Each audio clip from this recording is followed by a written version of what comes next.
Dieu n'a pas changé. Et la parole a déclaré dans le livre d'Hébreux, Jésus-Christ est le même hier, aujourd'hui et éternellement. Bien-aimés de notre Seigneur Jésus-Christ, nous voici en ce 30e jour de notre convention 40 matin, où Dieu nous fait grâce de recevoir les bénédictions qui sont en train de nous bénir. Nous avons commencé depuis hier à échanger avec mon père spirituel, le pasteur Koundé Ano, sur la réalité de ce que nous sommes en train d'observer dans l'église de notre génération, où le Dieu de la Bible semble être en congé, en vacances, et pourquoi pas, pour d'autres, il est même décédé. C'est pourquoi les gens osent insulter le chrétien. Pourquoi? Parce qu'on ne voit pas le fruit de son nom, je suis chrétien. Chers frères et sœurs, aujourd'hui encore, nous allons écouter la voix et échanger, recevoir les exhortations et les conseils avec mon père. Si vous êtes là, shalom. Shalom papa, bonne arrivée à vous. Shalom chers tous, shalom à tous ceux qui sont au son de notre voix. Et c'est une joie de vous retrouver encore aujourd'hui pour partager ces quelques instants avec vous, ces quelques moments avec la parole de Dieu. Alors nous voulons commencer en même temps. J'aimerais que si vous avez un conseil à donner aux gens sur ce que nous avons dit, les gens sont en train de dire que nous sommes en train de réveiller une race de chrétiens, qu'on est en train d'exhiber les gens à la rébellion. Vous pensez quoi? Je pense qu'il ne s'agit pas d'une rébellion, mais qu'il s'agit plutôt d'un mouvement de réveil de l'esprit. Déjà, je voudrais dire à tous ceux qui sont en train de servir quelque part que l'obéissance et la soumission est divine et que la rébellion est de l'ordre de Satan. Et je crois que ça fait partie des enseignements que nous enseignons aux gens. L'obéissance est très importante. Christ a obéi. Nous avons dit dans les messages précédents que si Christ est devenu serviteur, peu importe le nom que tu portes, pasteur, prophète, apôtre, évangéliste, le titre que tu as, je suis enfant de Dieu, je suis représentant de Dieu, je suis Dieu, n'oublie jamais que nous sommes également esclaves de Dieu. Et ainsi, nous devons nous soumettre à l'autorité supérieure. Aujourd'hui, nous voulons continuer encore avec notre message de 2 Corinthiens, 1 Corinthiens chapitre 2, le verset 4, où Paul dit « Et ma parole et ma prédication ne consiste pas en des discours persuasifs, mais une démonstration d'esprit et de puissance. » La question d'aujourd'hui, c'est non seulement hier, nous avons eu le temps de parler sur l'église, la triste réalité de l'église. L'autre chose, c'est que nous voyons aujourd'hui les gens insulter les chrétiens. Il y a des débats interreligieux, les gens combattent farouchement le christianisme. Vous ne pensez pas que c'est à cause du manque de ça? Benson Idahosa, de Vénérée Mémoire, a appris qu'il devait y avoir une réunion internationale de sorcellerie dans sa ville.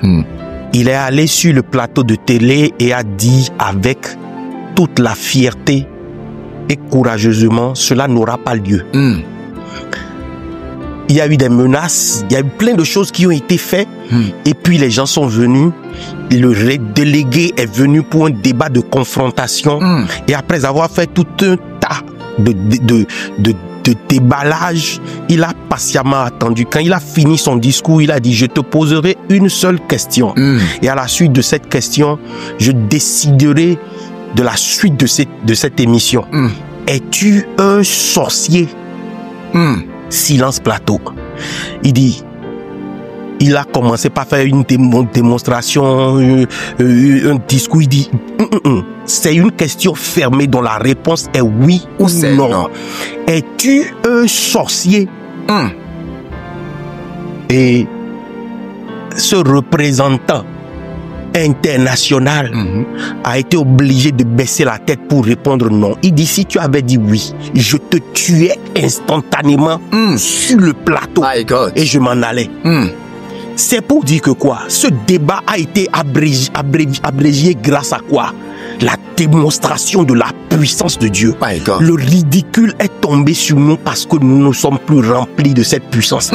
Nous avons l'obligation aujourd'hui de chercher jusqu'à rencontrer, de chercher jusqu'à nous retrouver nez à nez, de chercher jusqu'à être percutés par la puissance du véritable Dieu, par des transports dans des dimensions où nous ressortons devenant des partageants, des collaborateurs, devenant des témoins de cette manifestation ou de cette dimension à laquelle nous avons eu part en Christ. Tant que nous ne retournerons pas à ça, et surtout tant que nous n'enseignerons pas aux gens dans nos églises à aller eux-mêmes attraper cette dimension, le ridicule restera sur l'église. Et c'est une triste réalité parce qu'aujourd'hui, je vois des gens qui parlent contre l'église. Et le vrai problème, c'est qu'il y a quelque chose que moi j'ai remarqué. Vous savez, nous, on a eu des gens qui ont dit certaines choses et on a affronté certaines personnes. Mais nous réalisons que c'est même des pasteurs qui nous attaquent le fait que nous avons parlé contre ces choses. Pour eux, c'est que nous sommes exhibés par peut-être l'orgueil, l'arrogance. Que pourquoi on va encore dire ça? En fait, l'un des thèmes les plus galvaudés, l'un des thèmes les plus vilipendés et dépourvus de sens aujourd'hui, c'est le mot pasteur. Et cela n'a pas été galvaudé par le monde. Cela a été galvaudé par les serviteurs de Dieu. My God. Les prétendus serviteurs de Dieu. On ne devient pas serviteur de Dieu. On est, et je parle de l'état d'être, par appel. C'est du surnaturel que ça vient. Et puis quand ça vient du surnaturel, vous êtes obligé de répondre. Des fois, vous refusez. Vous refusez parce que ça bouleverse, ça contrecarre tous les plans de votre vie.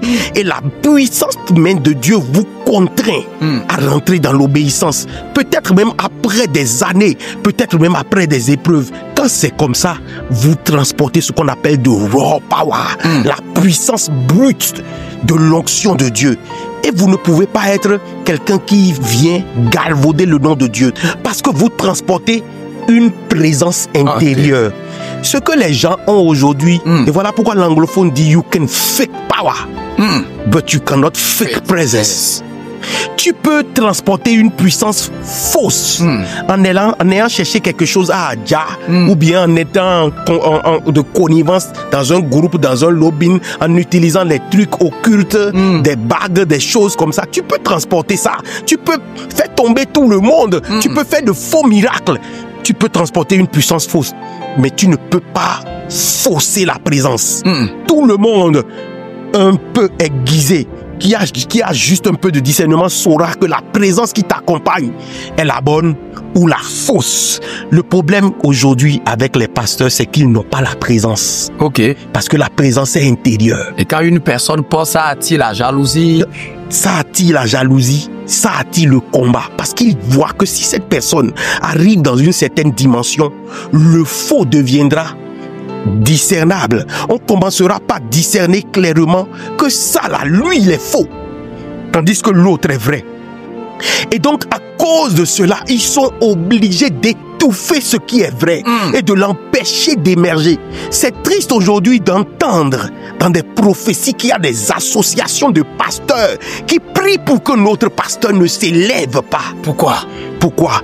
Parce qu'on sait que lui, il ne s'est pas corrompu. On lui a fait des propositions physiques, il a rejeté. On lui a fait des propositions en essayant de le coopter spirituellement. Il a dit non, je ne me corromperai pas. Je ne vais pas accepter de mélanger un feu étranger avec le feu de l'autel. Il a attendu son temps, ou il continue d'attendre. Mais on dit tu ne vas jamais sortir. C'est cela qui fait cette guerre qu'on voit aujourd'hui. À côté de ça, il y a une deuxième chose. Le christianisme dérange. My God. La chose qui dérange et qui bouleverse la terre jusqu'à aujourd'hui, c'est le christianisme. Et c'est l'unique. C'est l'unique spiritualité où le message de vérité est bouleversé. Quiconque lit le message de Christ se dit, mais c'est quoi cette histoire-là? C'est la première réaction que tu as dans la chair avant d'être ensuite percuté par l'esprit et que ton intelligence soit ouverte aux réalités spirituelles. Et ça s'explique parce que Paul a dit, et on a dit Paul à Antioche pour la première fois, les chrétiens, les petits Christ. Et nous disons aux gens que nous sommes Dieu. Donc quand les gens nous regardent, comment les hommes peuvent dire Dieu? C'est ça qui bouleverse les gens. C'est ça qui fait que toutes les spiritualités sont d'accord pour se lever contre le christianisme. C'est ça qui fait qu'aujourd'hui, la seule chose que tout le monde, même ceux qui ne sont pas dans des spiritualités, la seule chose qu'on veut salir le plus, C'est le christianisme. Et surtout avec l'intelligence artificielle aussi, on combine des vidéos, on organise des vidéos pour discréditer. Et vous avez parlé de deux choses, je vais revenir. On va revenir sur le christianisme après. Mais aujourd'hui, tellement les gens ont envie de démontrer la puissance et l'autorité de Christ. Et nous voyons aujourd'hui, entre griffes, des gens qui aspirent manifester Dieu, mais qui ne manifestent pas. Hier, nous avons donné le conseil du secret. Nous avons donné également le conseil d'être assoiffé et autres. Quel autre conseil vous pouvez donner aux gens aujourd'hui? Tu as la soif, tu es dans le lieu secret. Mais mon ami, ce qui détruit le peuple et les hommes de Dieu, ce n'est pas en réalité la puissance d'attaque même de l'ennemi. Voilà ce qui centre complètement le thème de cette convention. Oui. Le peuple d'Israël n'a jamais été frappé à cause de la force de frappe de ses ennemis. Les ennemis ont toujours été plus forts qu'eux. Toutes les nations qui ont attaqué Israël au travers de la parole de Dieu étaient venues avec une puissance de frappe plus forte. Mais Israël avait une seule chose qui démontait à chaque fois: la présence de Dieu. Wow. Quand la présence de Dieu s'en allait, il devenait vulnérable. Mais quand la présence de Dieu était là, Dieu pouvait diminuer, aller jusqu'à diminuer, passer de 32 000 à 22 000 qui sont partis, et les 10 000 restants diminuer jusqu'à 300. Et les 300 sont suffisants pour battre les nations. Il pouvait dire à Gédéon: prends un petit nombre. Et il y avait 5 rois des Philistins assemblés. Et Gédéon pouvait déclencher ensuite la contribution des éléments de la nature. Les grelots ont tué plus d'hommes que les armées eux-mêmes. Il pouvait dire à Gédéon: partage mon esprit de domination à tous tes généraux de guerre. Dis-leur: mettez les rois des Philistins par terre et posez vos pieds sur leur cou. C'était des stratégies qui ne vous viennent. C'est une puissance qui ne vous vient que lorsque la présence de Dieu est là. Donc c'est pour dire aux gens: il est vrai, tu es dans le lieu secret. Il est vrai, tu es en train de chercher la puissance, mais il faut chercher avant toute chose la présence. Et à la présence, maintenant, je vais dire, le peuple n'est détruit que faute de connaissance. Refuse la médiocrité. Cette vie que tu es en train de mener en te contentant juste d'aller copier des choses et de les répéter comme un onomatopée ne t'amènera nulle part. La triste réalité, c'est que nous observons les gens. Quand nous prêchons ce que nous prêchons, nous voyons des gens qui disent: moi j'ai 15 ans de ministère, 20 ans de ministère, 70 ans de ministère. Moi je dis quelque chose aux gens: si tu as 20 ans de ministère, gloire à Dieu. Mais si tes 20 ans ne produisent pas le résultat de la Bible, ça veut dire que tu ne connais pas. Avec ce que vous êtes en train de dire, les gens n'aiment plus la connaissance. Or la Bible déclare aux Éclats 6: mon peuple périt faute de connaissance. Si tu n'as pas de la connaissance, tu ne peux pas parler au roi. Le message que nous prêchons n'est pas... D'abord, vous avez vu, Luc 4, 18 dit: pour un certain nombre de choses, aux malheureux, à ceux qui sont affligés, à ceux qui sont en prison, annoncer une année de grâce de la part du Seigneur. À partir de ce niveau-là, ce n'est plus les malheureux. C'est le roi. C'est les rois. Quand tu veux annoncer, c'est pour que ça aille loin. C'est pour dire au roi: cette année est une année favorable. Yes. C'est pour dire au roi: nous avons été soumis, mais j'annonce un jour de vengeance de la part de notre Dieu. Ces messages-là, tant que tu ne vas pas accepter maintenant travailler, aller dans les écoles, aller dans les instituts de formation, étudier la parole. Non, vous parlez d'institut et nous avons l'école des serviteurs et servantes de Dieu qui est en train de former beaucoup de personnes. Et d'ailleurs, beaucoup de serviteurs de Dieu sont en train de nous suivre.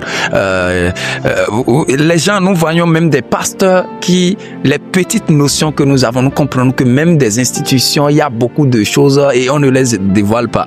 C'est ça qui fait que, en réalité, les églises mortes, mais qui sont institutionnelles, se moquent de nous. Parce que nous n'avons pas le droit de prendre cette puissance et de la transporter et de la mélanger dans la boue de l'ignorance, de nous accrocher seulement à l'exercice du don. Le peuple a besoin d'être bâti. Le peuple a besoin d'être nourri de la parole et de la révélation. Et ça a besoin que tu travailles. Le temps que chacun d'entre nous, nous devons passer dans la parole, dans les études, doit développer, doit être 4 fois le temps que nous venons finalement passer devant les gens. Si tu te rends compte que ta charge commence par devenir telle que ton lieu de travail, que ton lieu d'intimité, tu commences par le perdre, tu dois développer maintenant la stratégie de la duplication. Tu dois développer la stratégie de la répartition des tâches. Tu n'étais pas quelqu'un quand quelqu'un t'a fait confiance et a commencé par te confier des responsabilités. Tu avais ton caractère, tu avais tes erreurs, mais il a pris le risque. On dit en psychologie que les gens, ce n'est pas parce que les gens font de bonnes choses qu'il faut leur faire confiance. C'est parce que vous leur faites confiance qu'ils feront de bonnes choses. Donc, les collaborateurs que vous avez, commencez par démultiplier la responsabilité, par leur donner une part de responsabilité et surtout coachez-les. Formez-les. Le peu que vous connaissez, déversez. Et au fur et à mesure que vous déversez, apprenez de nouvelles choses. Tant que vous continuerez d'apprendre, Dieu continuera d'ouvrir et d'élargir et de déverser sa sagesse en vous. Et nous sommes en train d'aller vers la fin de notre message. On va résumer rapidement le message par la grâce et par la fidélité de notre Seigneur Jésus-Christ. N'oubliez pas, une grande armée ne sauve pas le roi. Pourquoi? L'armée que le roi a choisi représente sa présence, ceux qui sont dans sa présence. Et nous avons vu que c'est la présence de Dieu qui sécurisait le peuple d'Israël. Jésus lui-même a choisi 12 disciples qui portaient sa présence. Et autres, n'oublions pas que Judas a été changé par Matthias et les 12 ont porté la présence de Dieu. Paul est venu, il a porté la présence de Dieu, nous avons eu le résultat. Si tu ne portes pas la présence de Dieu, tu n'auras pas de résultat. L'année de la restauration de la présence de Dieu. Et nous sommes dans cette année. Si cette année termine, ce qui nous attend, c'est la guerre de l'église. Et nous allons rentrer dans la guerre de l'église. Tu veux ou pas, le monde va t'engloutir. Tu veux ou pas, le monde va t'enfronter. Et si tu ne sors pas ce que tu as, le monde va t'engloutir. Mais si tu sors ce que tu as, le monde va te garder. L'autre chose, on a dit d'aller à la requête de la connaissance. Chercher la connaissance. J'aime dire souvent aux gens, ou à tous mes fils et filles spirituels, ma plus grande joie, c'est que vous me dépassez. Mais la mauvaise nouvelle pour vous, je ne vais pas m'asseoir sur mes lauriers et dire dépassez-moi. Je vais apprendre et apprendre encore. Pourquoi? Quand je viens de te donner une connaissance, je dois aller rechercher encore une autre connaissance. La Bible déclare, mon peuple périt faute de connaissance. Et moi, j'aime dire souvent, no revelation, no result for your prayer. Si tu dis Jésus et ton Jésus n'a pas de résultat, sache que ce n'est pas parce que Jésus n'a plus de puissance, mais c'est parce que toi, tu manques d'une révélation. Merci beaucoup, Père, pour la connaissance que nous vous a donnée aujourd'hui. On aimerait demander quel est votre mot de fin et si vous avez une prière courte à faire pour les gens. Quel est mon mot de fin? Je vais dire, comme j'ai commencé par dire, de s'accrocher à la parole. Je vais dire à tous ceux qui ont lu 1 Corinthiens 2 là, d'aller lire la suite. Parce que dans la suite, je lis le verset 7 comme mot de fin, il dit, nous prêchons la sagesse de Dieu, mystérieuse, cachée, que Dieu, avant les siècles, avait prédestiné pour notre gloire. C'est-à-dire que si tu payes le prix de ce qu'on est en train de te dire et que la présence est restaurée, tu es appelé à la gloire. Voilà pourquoi dans le même texte, les gens citent les versets sans avoir la chronologie dans la tête. Voilà pourquoi dans le même texte, quand on arrive au verset 9, il dit, mais comme il est écrit, ce sont les choses que l'œil n'a point vues, que l'oreille n'a point entendues et qui ne sont point montées au cœur de l'homme, des choses que Dieu a prédestinées pour ceux qu'il aime. Bien-aimé, Dieu t'aime. Il y a cette prédestination de choses extraordinaires pour toi. Ta responsabilité et la mienne, c'est d'aller chercher sa présence et d'être complètement ivre de lui, pour que le monde s'étonne en nous voyant. Alors nous voici presque à la fin de notre message. Vous avez écouté la voix de votre serviteur, pasteur prophète Chris David Ouadibouissoua, en compagnie de mon père, le pasteur Condé Ano. N'oubliez pas de partager le message et je vous rappelle très bien, nous avons dit que nous aurons un moment de soutien pour les gens à l'école que nous avons choisi. Nous irons soutenir ces écoliers pour les encourager à étudier. L'autre chose également, la clôture de notre programme Commençons 40 matin, c'est le 8 novembre prochain à partir de 14h. L'affiche est déjà disponible. Vous êtes en train de recevoir, partagez, invitez tout le monde, invitez vos amis. Je vous dis, je vous annonce, c'est un jour de manifestation de la gloire et de la puissance de Dieu. On ne va pas prêcher Jésus littéraire. On prêche le miracle, on doit avoir le miracle le jour-là. On prêche prophétique, on doit manifester le prophétique. On prêche la guérison, on verra la guérison.